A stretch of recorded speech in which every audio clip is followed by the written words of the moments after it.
Narito na ang mga nag-trending na kwento sa mundo ng social media. Pagtalima ng isang chairman sa Pasig City sa anti-Apple ordinance, pinuri ng netizens. Video ng lalaking nahuling pinapalitan ng plaka ang kanyang sasakyan, binatikos online. Kilalang motovlogger na si Mamaw Moto, nasawi sa aksidente sa Pangasinan. Pagkalat ng Nipah virus, pinangangambahan ng publiko. Mga iguana sa Florida, USA, naglalaglagan sa puno dahil sa matinding lamig. At Kelly Clarkson, inanunsyo ang pamamaalam sa talk show matapos ang 7 seasons.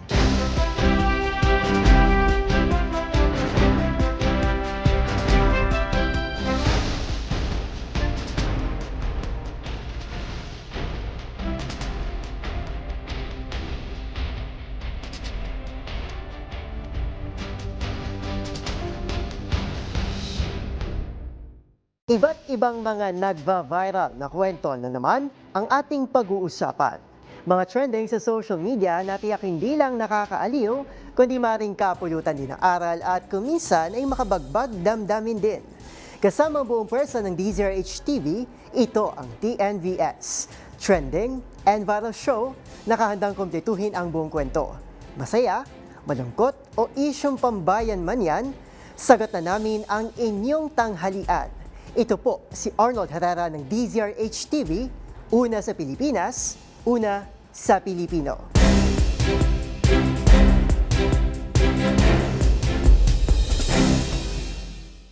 Para sa ating unang trending story ngayong tanghali, pinuri ng netizens ang pagbabahagi ng isang barangay chairman sa Pasig City ng pagtalima nito sa ipinatupad na anti-Apple ordinance ng Department of Interior and Local Government o DILG. Sa bagong letterhead ng kanilang barangay, wala ng kanyang pangalan, pati na rin ang buong konseho. Ang buong ulat sa report ni Dustin Bayog.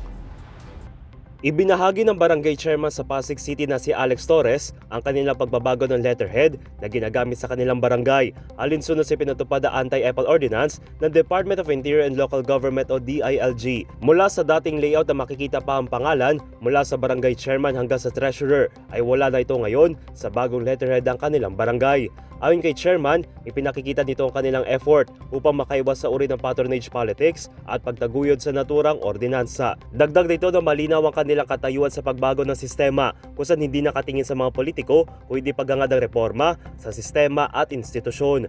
May ilang netizens naman ang pumuri sa akbang na ito at hiling na mas marami pang mga lokal na pamahalaan ang tumalima sa ordinansa. Mababatid na pinatupad ng DILG ang anti-Apple ordinance na nagbabawal na sa mga politiko sa pag-display ng kanilang pangalan, mukha, kulay, logo at iba pang bagay na nagbibigay sa kanilang pagkakakilanlan sa mga proyektong pinopondohan ng gobyerno.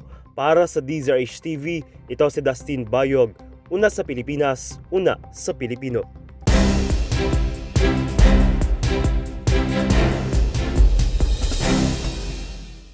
Sa ating next viral story, nakuhanan ng video isang lalaki na pinapalitan ng plaka ang kanyang sasakyan bilang iwas huli daw umano sa ipinapatupad na coding scheme ng mga otoridad.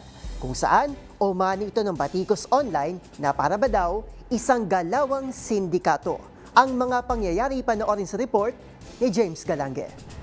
Bilang solusyon sa lumalalang traffic sa Metro Manila, isa ang apprehended number coding scheme ng Metropolitan Manila Development Authority o MMDA ang nakikitang solusyon para maibsan ito. Ngunit mayroon pa rin talaga mga umano'y kamote drivers ang gumagawa pa rin ng paraan para lusutan ng naturang polisiya. Gaya na lamang ng lalaki ito na nakuhanan ng video na nahuling di umano, pinapalitan niya ng ibang plaka ang kanyang sasakyan.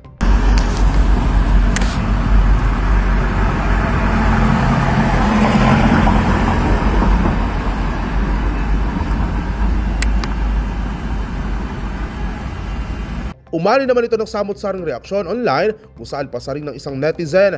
Mahihulong tulad daw umano ito na parang isang galawan ng isang sindikato. Ngunit depensa naman ng iba ay maaaring nagkataon lamang at napulot lamang ng lalaki ang plaka sa lupa, bagay na hindi malino na ipinakita sa video. Samantala, may mga netizen naman ang nagtatag sa Facebook account ng Land Transportation Office o LTO, ngunit sa ngayon ay wala pa rin pahayag ang ahensya patungkol sa naturang issue. Nagsisilbing official identification ng mga sasakyan ng mga plaka na tumutulong sa mga otoridad sa pagmamonitor at pagpapatupad ng mga patakaran at regulasyon sa kalsada. Umani naman na mahigit 3,000 likes at higit 240 shares ang naturang video sa Facebook.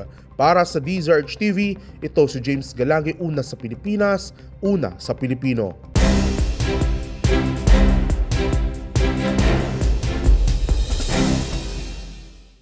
Sa ating sunod na istorya, malungkot na balita ang bumungad sa unang araw ng Pebrero para sa mga motovlogger. Ang isa kasi nitong kasamahan na kilala bilang si Mamaw Moto nasawi sa isang motorcycle accident sa Pangasinan. Ang mga pangyayari sa report ni Mili Borja.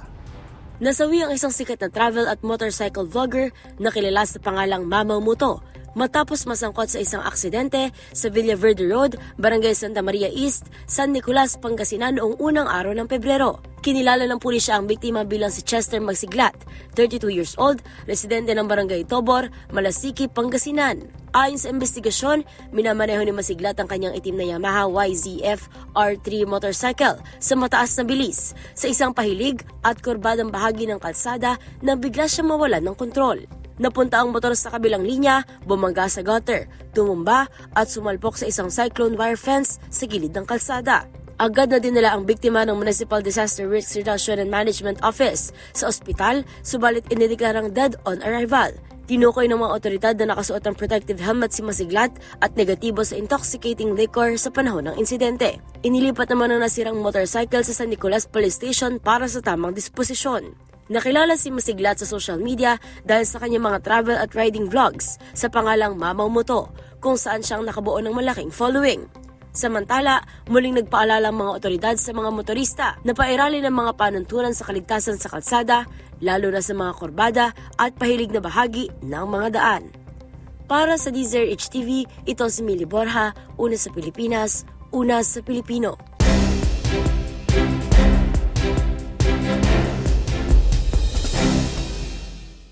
Sa ating next trending story, nababahala ngayon ng publiko sa paglutang ng panibagong banta sa kalusugan sa India na kung tawagin ay Nipah virus. Pero paglilinaw ng Department of Health, hindi ito bagong virus, lalo't una na rin itong naitala sa Sultan Kudarat noong 2014. Ang mga detalye ng pinangangambahang virus, alamin sa report na ito.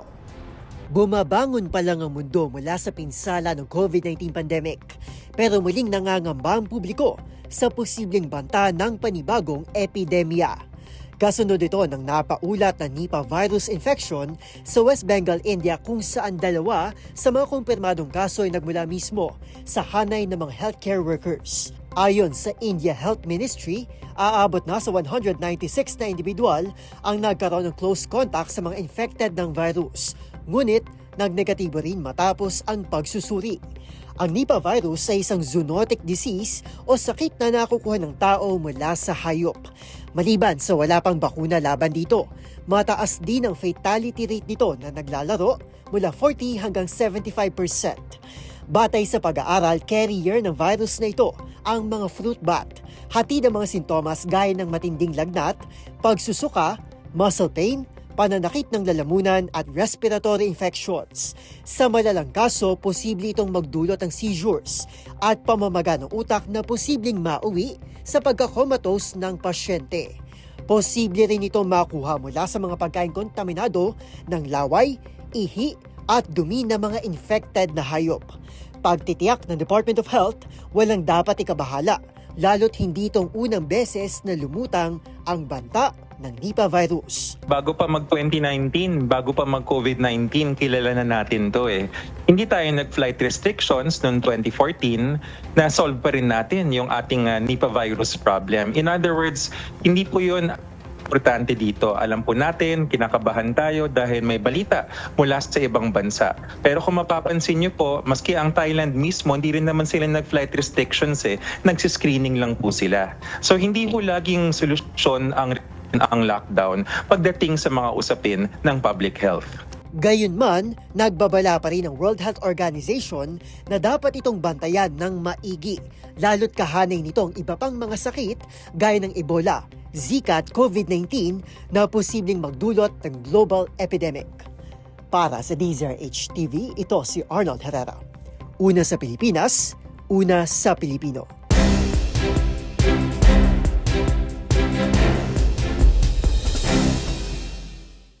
Sa ating next viral story, muling nagbabala ang US National Weather Service sa Miami, South Florida sa tila pag-ulan o pagbagsak ng mga iguana. Dahil kasi sa matinding lamig ng panahon, naninigas sa mga ito. Mawala ng malay dahilan para mawalan sila ng kapit sa puno at mahulog sa lupa. Ang buong detalye panoorin sa report ni Rovic Manuel. Libo-libong mga green iguanas ang nanigas at nawalan na ng malay dahil sa nararanasang matinding lamig sa Florida, USA. Dahil dito, napakaraming reports din natatanggap ng mga otoridad sa mga residente na sa Florida dahil sa sunod-sunod na pagkahulog ng iguana sa mga puno. Ayon sa Florida Fish and Wildlife Conservation Commission o FWC, ang biglaang pagbaba ng temperatura ay nagiging sanhi ng pagkawala ng kontrol ng muscle ng mga iguana. Dahil dito, naninigas o napoprozen ang mga ito, kaya naman nawawalan sila ng kapit sa mga sanga at tuluyang mahuhulog sa lupa. Nilinaw naman ng mga eksperto na bagaman tila patay na ang mga ito, ang mga cold stunned na iguana ay pansamantala lamang na nawala ng malay bilang reaksyon ng kanilang katawan sa matinding lamig. Nitong nakaraang linggo nga nakapagtala ng record-breaking na lamig sa Miami, Fort Lauderdale at West Palm Beach kung saan bumaba ang temperatura sa -1 degree Celsius. Ayon sa Weather Channel, ito na ang pinakamalamig na panahon na naranasan sa South Florida sa loob ng 15 taon. Pinahintulutan naman ng mga residente na dalhin o pulutin ang mga nakikitang walang malay na iguana at dalhin ito sa itinalagang FWC office. Kasabay nito ang paalala sa publiko na magdoble ingat dahil posibleng magkamalay ang mga ito kapag nakaramdam ng init at biglang mangagat bilang kanilang depensa. Para sa DZRH TV, ito si Rovic Manuel. Una sa Pilipinas, una sa Pilipino.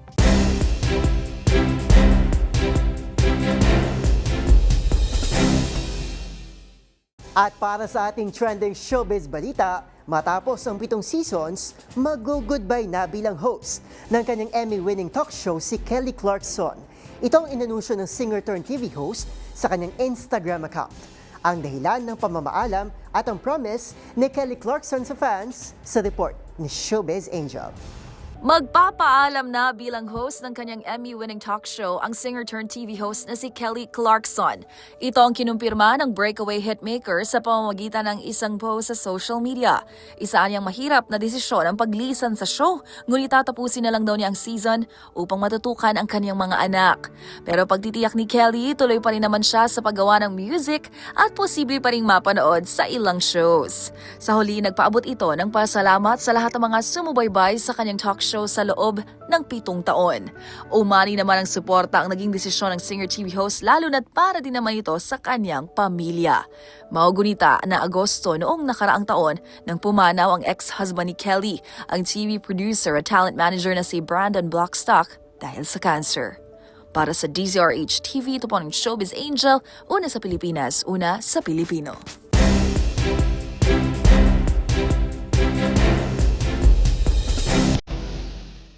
At yan ang mga kwentong kinagiliwan, pinusuan at gumawa ng ingay sa social media.